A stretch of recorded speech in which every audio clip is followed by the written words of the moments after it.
तो रहे हैं। इन 6 के 6 नोड पर हमारा कार्य तेजी के साथ आगे बढ़ रहा है। इससे पहले हम लोगों ने कानपुर में वहां पर रक्षा सेनाओं के लिए जो गोला बारूद बनता है उसके उत्पादन के एक केंद्र का वहां पे शुभारंभ किया था। बहुत बड़ा केंद्र बना, आप जाएंगे अत्याधुनिक केंद्र है। अब वे अपने एक्सपेंशन के लिए भी उन्होंने और लैंड मांगनी प्रारंभ की। लखनऊ में भी आपने देखा होगा कि ब्रह्मोस को जैसे ही 200 एकड़ लैंड दी गई तो अब पीटीसी भी यहां पर आया है। पीटीसी के कार्यों को आपने देखा होगा कि न केवल ब्रह्मोस के लिए बल्कि एरोस्पेस से जुड़े हुए उन सभी कार्यों के लिए उनके द्वारा एक एंकर यूनिट के रूप में यहां पर उत्पादन कार्य अपना प्रारंभ भी किया गया है। लगभग 7 यूनिट यहां पर ब्रह्मोस से जुड़ी हुई एंकर यूनिट भी इसके अगल बगल लग रही है। ये चीजें दिखाती हैं कि जो कभी 2013-14 में भारत के अंदर भारत का जो निर्यात था रक्षा उत्पादन के क्षेत्र में, आज हम उससे कई गुना ज्यादा यानी कई 100 गुना ज्यादा रक्षा उत्पादन निर्यात भी कर रहे हैं और आत्मनिर्भरता के साथ साथ दुनिया के तमाम अपने मित्र देशों को इसको निर्यात करके उनकी सुरक्षा की आवश्यकताओं की पूर्ति करने का काम भी कर रहे हैं।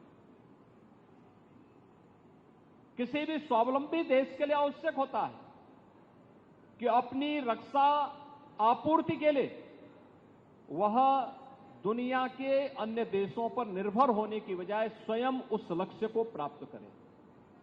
आज पूरी दुनिया के अंदर आप देख रहे होंगे युद्ध अलग अलग क्षेत्रों में हो रहे हैं, अलग अलग क्षेत्रों में हो रहे हैं। उन क्षेत्रों में अगर आप देखेंगे कि अगर जिन देशों के पास अपनी स्वयं की रक्षा उत्पादन की क्षमता नहीं है, वे देश इस प्रवर्तमान अभियान के एक अलग थलग पड़े हुए दिखाई देते हैं।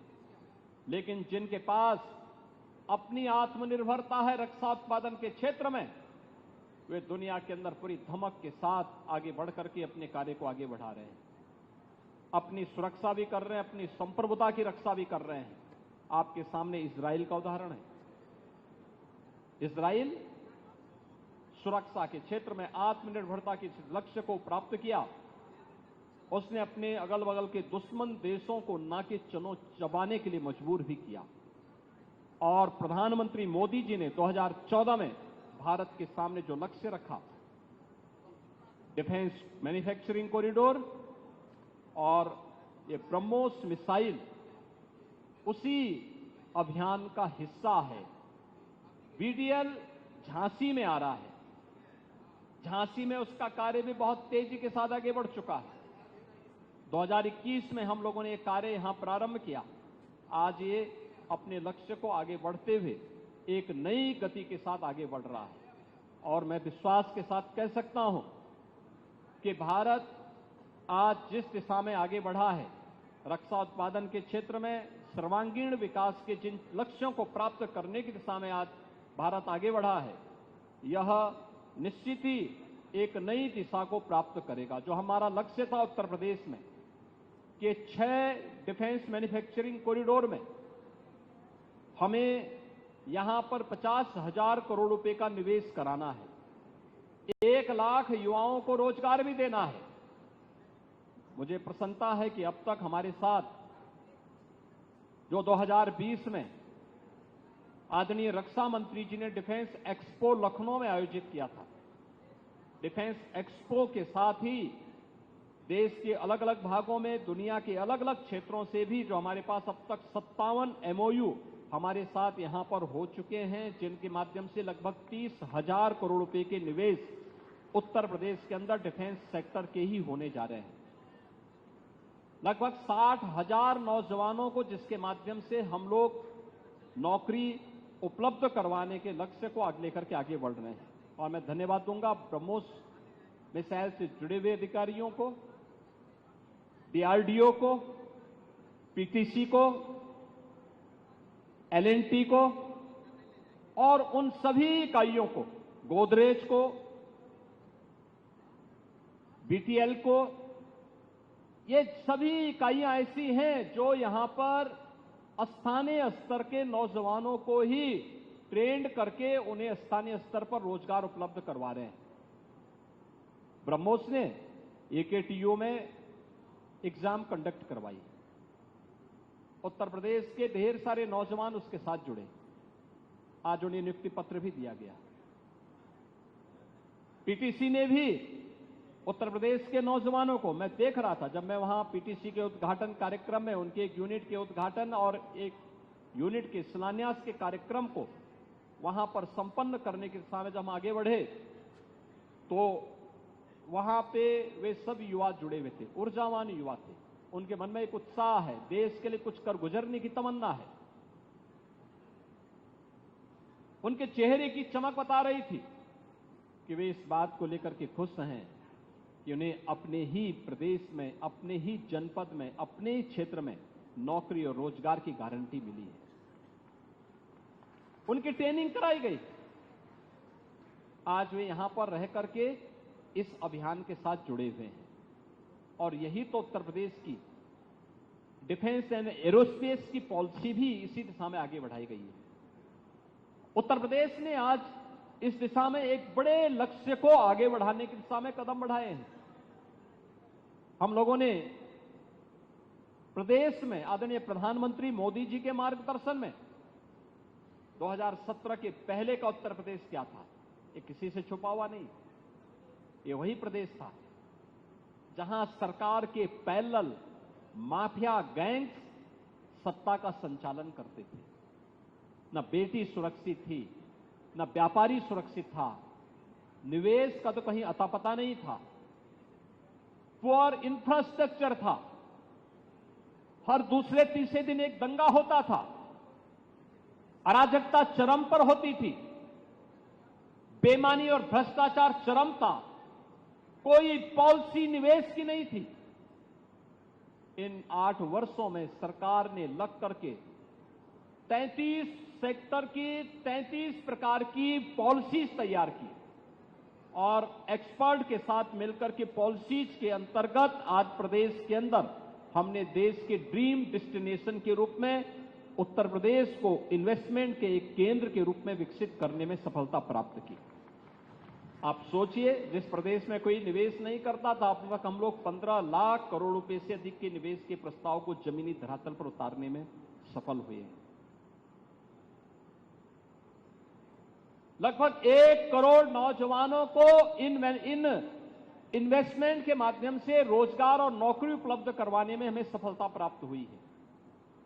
एंकर यूनिट के रूप में परंपरागत जो यूनिट यहां पे एमएसएमई की थी, उसको टेक्नोलॉजी के साथ अपग्रेड करते हुए, डिजाइन के साथ जोड़ते हुए, यहां के औद्योगिक निवेश के सापेक्ष उस प्रकार के उत्पादन के साथ जोड़ते हुए आज देश के अंदर सबसे अधिक एमएसएमई यूनिट रखने वाला राज्य है यूपी।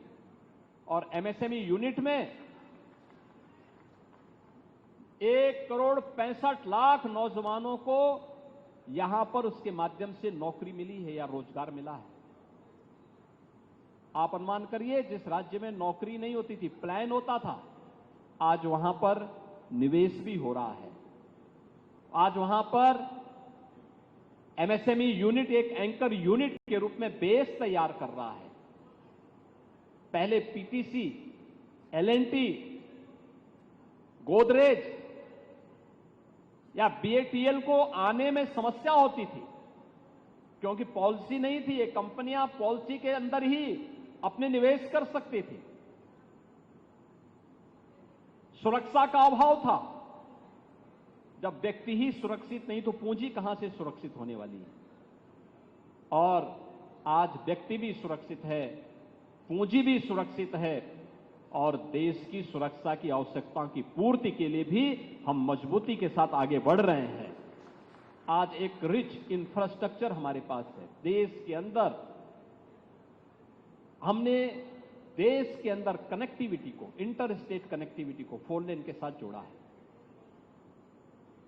सर्वाधिक एयरपोर्ट वाला राज्य उत्तर प्रदेश। 4 इंटरनेशनल एयरपोर्ट वर्तमान में हमारे क्रियाशील हैं। 5वां एयरपोर्ट इस वर्ष हमारा क्रियाशील होने जा रहा है, जो एशिया का सबसे बड़ा एयरपोर्ट होगा। और यही नहीं, देश के अंदर एक्सप्रेसवे का सर्वाधिक नेटवर्क यूपी के अंदर, रेलवे का सबसे ज्यादा नेटवर्क यूपी के अंदर, मेट्रो सर्वाधिक यूपी के अंदर संचालित हो रही है। देश की पहली रैपिड रेल यूपी की, इनलैंड वाटरवे की पहली सुविधा उत्तर प्रदेश से हल्दिया के बीच में, वाराणसी से हल्दिया के बीच में प्रारंभ हुई। आज यह जीवन के प्रत्येक क्षेत्र में प्रधानमंत्री जी के विजन को, आत्मनिर्भरता के लक्ष्य को प्राप्त करने की दिशा में भारत आगे बढ़ा है। और उसी लक्ष्य को आगे बढ़ाने के लिए रक्षा क्षेत्र में भी हम इस दिशा में आगे बढ़ सकते हैं।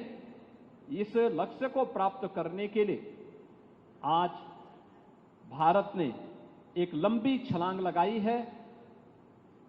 डीआरडीओ का केंद्र ब्रह्मोस मिसाइल के साथ साथ एंकर यूनिट के रूप में पीटीसी की उपस्थिति और अन्य महत्वपूर्ण रक्षा उत्पादन के लिए किए जाने वाले निवेश में अन्य महत्वपूर्ण एंकर यूनिट की उत्तर प्रदेश में उपस्थिति इस बात की गवाह है कि उत्तर प्रदेश इस दिशा में भारत की रक्षा आवश्यकताओं की आपूर्ति करने में पूरी मजबूती के साथ एक ग्रोथ इंजन के रूप में अपनी भूमिका का निर्वहन करने के लिए तैयार है।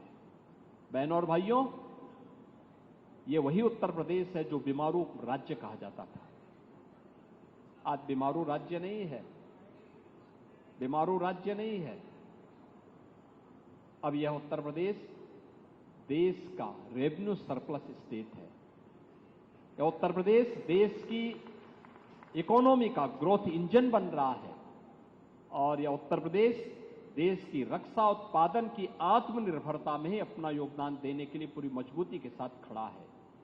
मुझे पूरा विश्वास है कि यहां पर अभी डीआरडीओ को या फिर ब्रह्मोस जैसे रक्षा उत्पादन से जुड़े हुए अन्य कार्यक्रमों के लिए अन्य जितनी भी लैंड की आवश्यकता पड़ेगी, अन्य जो भी सहयोग की आवश्यकता पड़ेगी, उत्तर प्रदेश सरकार पहले की तरह इसमें भरपूर मदद करेगी।